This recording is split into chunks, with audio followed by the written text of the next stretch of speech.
కాబట్టి శత్రునాశనం చేస్తుంది, భయనాశనం చేస్తుంది.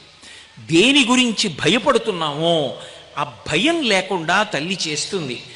వీటన్నిటినీ ఏకకాలమునందు ఇవ్వగలిగినది కాబట్టి దుర్గా. అందుకే ఎక్కడెక్కడ మనలోకి చేరకూడని ఉన్నాయో వాటినన్నిటినీ తీసేసేది ఎవరో ఆ తల్లికి దుర్గా అని పేరు. ఆ తల్లి యొక్క పాదములను పట్టుకున్నామనుకోండి, అమ్మా నువ్వు అనుగ్రహించాలి, నా అంత నేను కోపాన్ని పోగొట్టుకోలేకపోతున్నాను. ఎక్కడి నుంచి వస్తుంది కోపం? ఇప్పుడు నేను ఇవాళ ఇక్కడికి వచ్చాను అంటే ఎక్కడి నుంచి వచ్చారండి అని అడిగితే కాకినాడ నుంచి వచ్చానండి అని చెప్తాను. నాకు కోపం వచ్చిందనుకోండి, ఎక్కడి నుంచి వచ్చిందండి కోపం అని అడిగారు అనుకోండి, ఎక్కడి నుంచి వచ్చిందని చెప్పాలి? ఇక్కడే ఉంటుంది కోపం, ఇక్కడున్నదే పైకొస్తుంది.